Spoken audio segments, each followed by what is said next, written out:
I'm just going to spend a little bit of time first going through the layout of InDesign and how we navigate it. So on the top left of the window, it should say something along the lines of new file or create new or create or something like that. Let's click on that.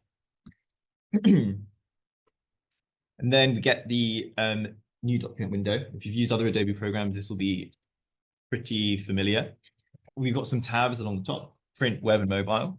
As we click on any of those tabs, then the blank document presets change. So if we're making something and we know that it's going to go only on mobiles, we could click on mobile, and then you'll see that there's things for iPads and iPhones and Google Pixels and all that sort of stuff. Web destinations, pixel sizes. Most usefully probably is print. If I click on print, we're going to get A4, A5, A3, etc. As I click on any of these blank document presets, the values on the right-hand side change. So if I click on A4, I get 210 by 297. I don't have to stick with any of these presets. I can punch in my own values if I want. So if I wanted to print something out square, I could punch in 210 by 210. It's totally fine, but let's stick with A4 properly. We can change the units of measurement.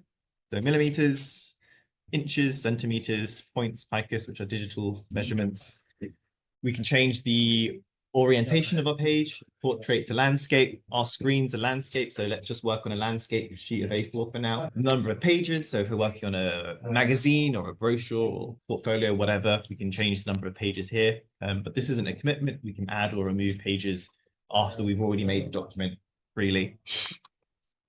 Facing pages dictates how those pages are presented to us. If we're working on something like a magazine where we have spreads, we want facing pages checked so that we can see them presented to us as spreads. If I had, for example, a 6-page document and I checked facing pages, then page 1 would be shown to me on its own. Then pages 2 and 3 would be shown to me together. Pages 4 and 5 would be shown to me together. Then page 6 would be on its own. So I get that impression of the front and the back cover, and then my interior spreads.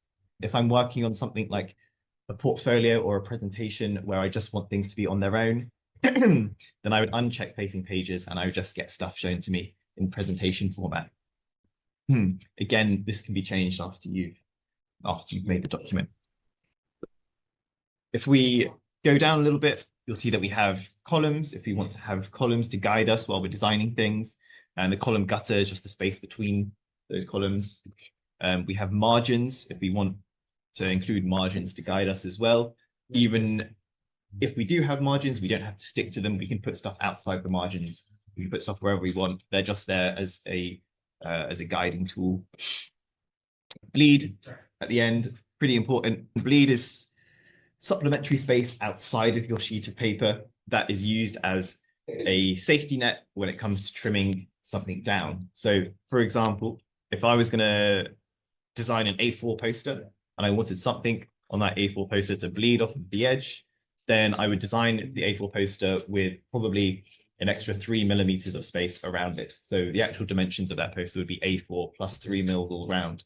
And then when it comes to printing it out, it would get printed on a sheet of paper larger than A4, and then it would get trimmed down to A4 size. Because I've designed it with an extra 3 mils of space around it, it means that when it comes to printing and trimming it, there's the 3 millimeter safety net. So whoever's trimming it doesn't have to be 100% on the ball with their trim. Does that make sense? Cool. Industry standard does tend to be 3 millimeters. So let's add 3 mils of bleed to our document, and I'll just show you what it looks like. It's good to get into the habit of just making sure to design with bleed in mind. So we're going to make an A4 document. It's going to be landscape. The 1 page, leave the margins at their default, 3 millimeters of bleed, and let's just hit create. Yeah. What's slug? Slug is, oh yes, good question. Slug is supplementary information that can exist outside the edges of the document. For example, if I wanted a little bit of room above each page so that I can leave notes from my printer, print this page on glossy paper, or don't print this page, or etc. Let's not worry about it now. So once I hit create, we get our document. So our sheet of paper is the white rectangle. These pink and the purple lines are the margin. So we left those at the default value of 12.7 mils. I don't know why that's the default value, it just is. And then we've got the red line outside of our sheet of paper, which is the bleed. So if we're ever going to be designing something and something is going to bleed off of the edge of the page, whether that's a picture or a shape or etc., we wouldn't draw that element to the edge of the white, so then we would be using the bleed. It would need to go out to the bleed. Yeah, try and consider that red line the edge of your sheet of paper rather than the actual white, even if that is going to get trimmed off anyways. This is the interface. On the left-hand side, we've got all of the tools. As I select various tools, you'll notice that the control bar at the top changes. If you're working on a small screen or a laptop, you might not have the control bar. If you don't have that, then just go to Window and then check Control. The control bar allows us to change the way that some of these tools behave. So for example, when I select the type tool, you'll see that I get all of these type options. When I select the selection tools, I get other sort of selection options. On the right-hand side, we've got various different panels. Yours will probably look different to mine because you can customize this to what works for you. But don't worry if yours looks different. I'm just going to run through a couple of tools real quick and how they work. The first tool on the toolbar is the selection tool. It's important to note that there are two selection tools in InDesign. There's a selection tool and a direct selection tool. We're not going to be using the direct selection tool at all over the next couple of days. So just make sure you're always using that top selection tool. With the selection tool, I can select things. I can draw selection boxes around them as well. I've got nothing on the document though, so there's nothing to select. So we are going to come back to this. If we skip a few tools down, there's a type tool. And with the type tool, I can draw type frames. So if I click and drag somewhere with the type tool, I'll draw a box to stick some type in. So let's make some type and type something in it.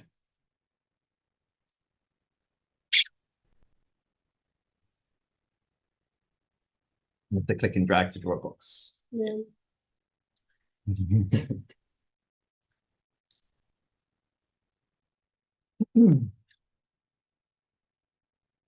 Once I've got some type in a box, up in the control bar is where I format it. If I want any of the changes that I make up here to affect my type, I've got to highlight the text first. If I want to increase it from, for example, 12 points to 72 points, if I don't have anything highlighted, nothing's going to happen. So I need to highlight all of the text that I'm trying to apply changes to. I'll run through what these formatting options do. On the left, we've got the typeface. So this is where we can choose what our type looks like. It will go through all the fonts that you have on your computer. You can download more fonts online, which I can take you through later. Underneath that, we've got the style. So light, mediums, italics, etc. Not all fonts have all styles. So you might not have some. This one doesn't have an italics option. So again, just depending on the font. To the right, we've got the size. I don't have to use one of the sizes that are in the drop-down menu. I can type my own size in. So if I want something larger than 72, if I want it to be 200, for example, I can type that in. It disappears because my text box isn't big enough to show it. I can just make that bigger with the selection tool. Let's undo that though. I'll make that a bit smaller. Underneath the size, we've got the, let's just change that to something else. Underneath that, we've got the leading for the text. Leading is the space between the lines, indicated by the little icon there. So if I've got multiple lines of text,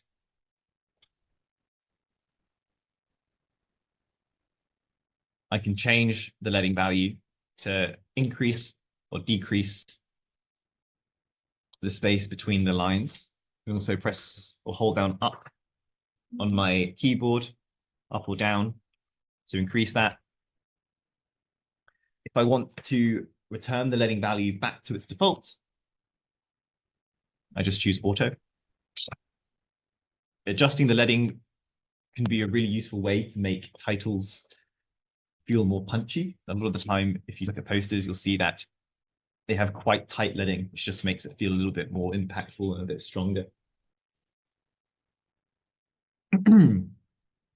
To the right of that, we've got some icons. We've got this TT, which puts things in all caps. If I don't want to have to retype something in all caps, I can just put it in all caps. Really useful for titles. Underneath that, we've got small caps, where everything's in caps, but the first letter is bigger than everything else. I think this personally looks a little bit funny, but there are some situations where it might be useful. To the right of that, we've got superscript. So I can be Emanuel squared if I want to. Underneath that, we've got subscript for equations.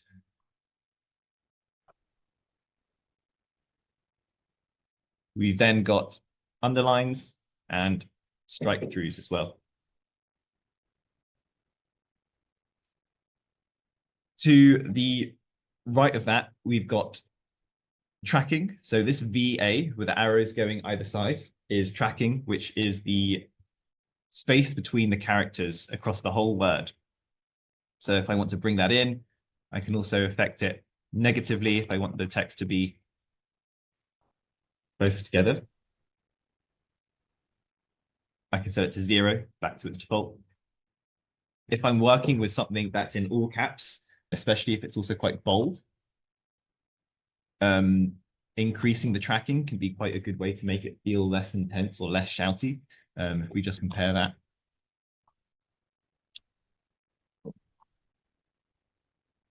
And just feel a little bit more palatable, or a little bit easier to read.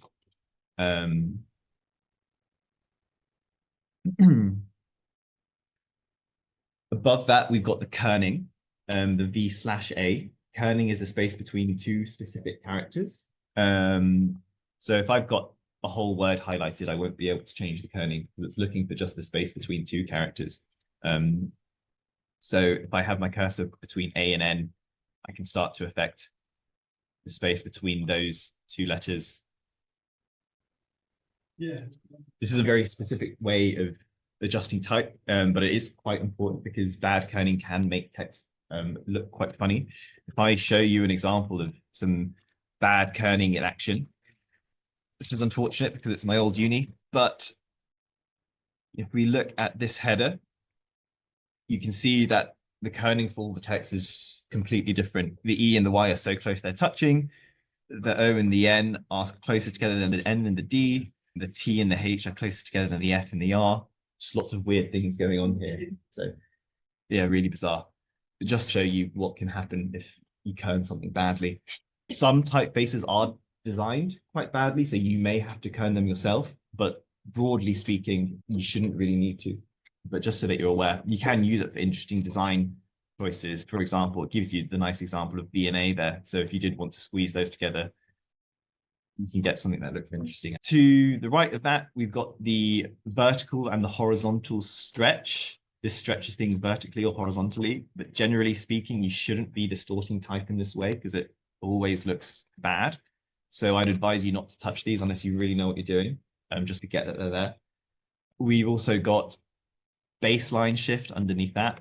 Baseline is the imaginary line that all your text sits on. So if I want part of my text to be up, I can raise the baseline, or I can lower it using negative integers. If I want it to go back to normal, just to get to 0. And then we've also got faux italics, or a skew, which basically just allows me to skew my text as well, which can be useful if I don't have an italics option. To the right of all of those icons, we've got the, just make that bold. We've got the fill and the stroke. So the fill of something is just the color. So this top box here, I have some colors.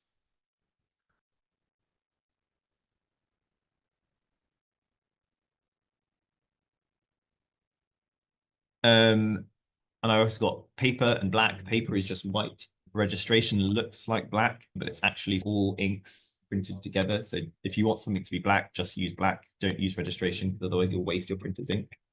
And then underneath that, we've also got the stroke, which is the outline. So if I want my text to be outlined, I can do that as well. I can remove either the outline or the stroke if I set them to none. So at the top, there's a none option. So I can just have outline text if I wish. I don't need to have the same fill and the stroke within the same word, so I can be quite playful. If I want part of this word to be strokes and part of it to be outlines, I can do that. Fun. Let's set that back to black. I've also got paragraph alignment, so center aligned, right aligned, justification, options, etc. You have this in Microsoft Word, so it should be familiar. Once we've got that, let's just head back to the selection tool real quick. So now that we've got something on our document, we can see what the selection tool does, and it allows us to select and move things around.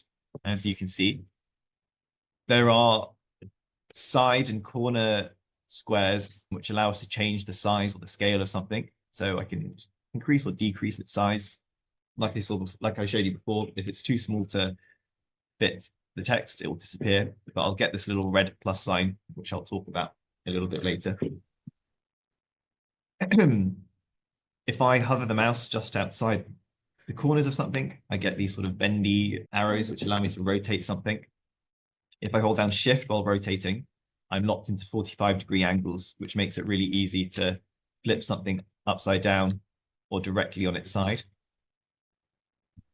If I hold down Shift while moving something, I'm locked into moving it at 45-degree angles as well, which again is really useful. If I want something to hug the margin, if I don't have Shift held down, I might be a bit wonky and then leave it slightly out. But holding down Shift just means that I'm going to keep that on a straight line, even if I'm going up and down. And this is a sort of common theme within InDesign. If you hold down Shift, and other Adobe programs, if you hold down Shift, your control is going to be restricted in some way to help you be more precise.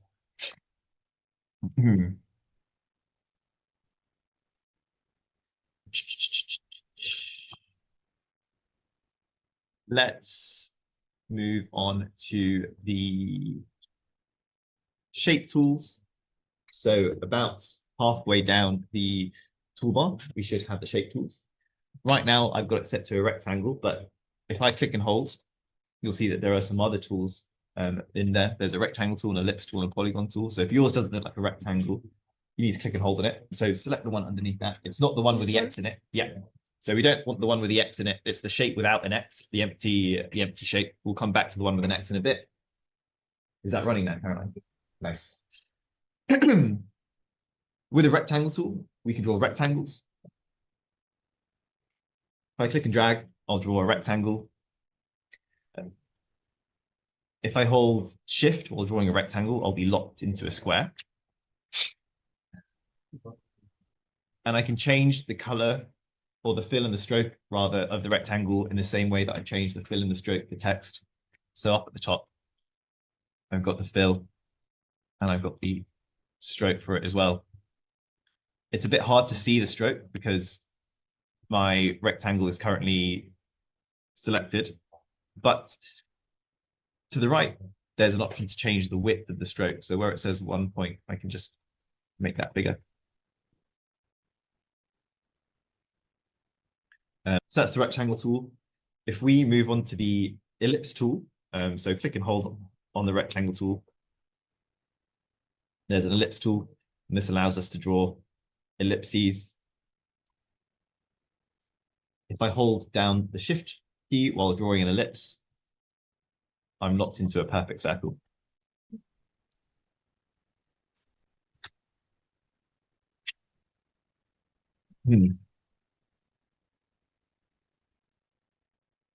We go back to the ellipse tool, so click and hold on the ellipse tool, you'll see that there's a polygon tool. And this allows us to draw some kind of polygon. So if I click and drag, I'm going to draw a polygon. Yours might look different to mine. If it does look different, we can change the type of polygon that we draw. If rather than clicking and dragging to draw it, we just click once.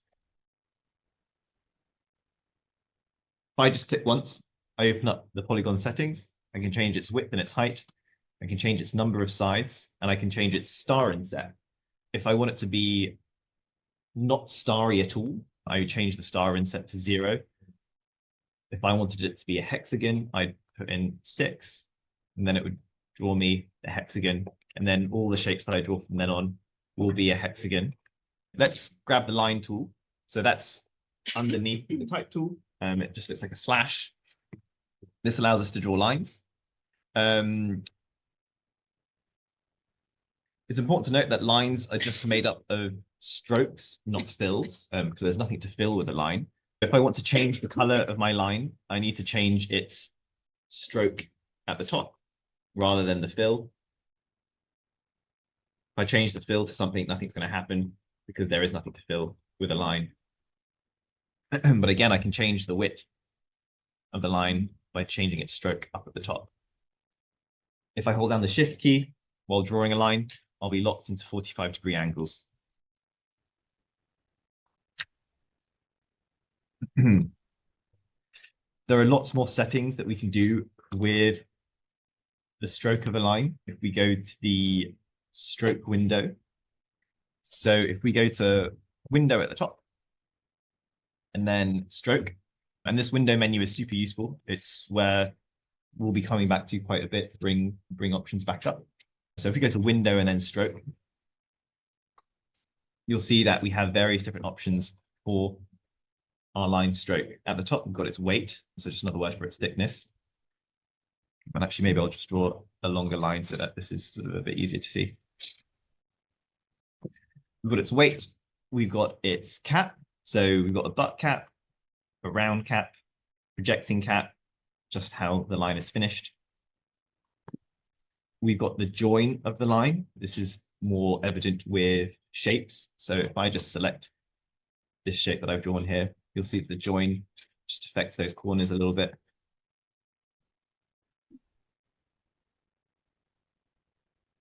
We've got the alignment of the stroke relative to the shape. So looking at this shape that I have here, if we consider this blue square to be the actual shape itself, you'll see that the stroke is aligned to the center of that shape, meaning that it's a little bit inside and a little bit outside of my shape.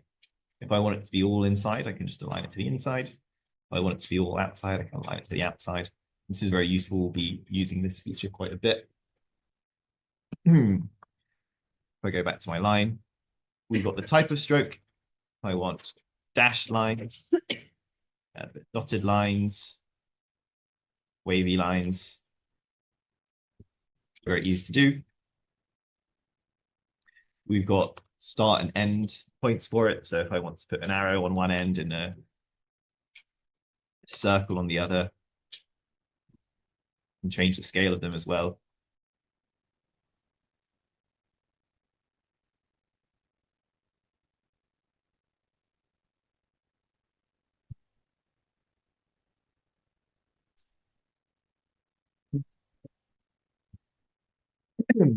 So it's a stroke window, very useful. Once I've drawn a line, it's not a hard commitment in terms of its direction. I can just pull, or I can rotate it. Once I've drawn it with the line tool, I can, oops. No, I'll come back to that in a bit, actually. Yeah, I can rotate it and move it around once it's drawn, just like any other shape. If we all switch back to the selection tool,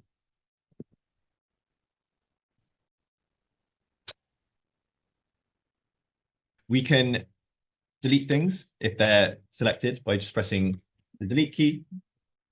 If it's not letting you select a shape, sometimes you'll be clicking inside of a shape and you'll see that it won't let you select it. And that's just because the shape is only made up of a stroke and no fill. So there's actually nothing inside. I can more selectively delete things if I use the Shift key to select them. So let's say that I want to delete this star and these two circles. I can click on the star and then Shift click. on the two circles to delete them, or I could have done that to just move them around as a group. So shift clicking on things also allows me to add to my selection. Very usefully, if I hold down the Alt key or Option key on a Mac, I'll be able to duplicate something. So if I want to duplicate this hexagon, hold down Alt or Option, my cursor will turn into this sort of double cursor, and then I click and drag, and it will duplicate.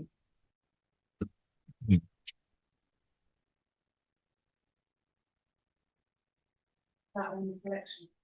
That's about all we're going to cover in terms of InDesign's sort of image making abilities, just really simple shapes. Because like I said, you're not going to be really doing huge amounts of asset creation within InDesign. You're going to be doing a lot of bringing stuff in. So graphics, photos, design.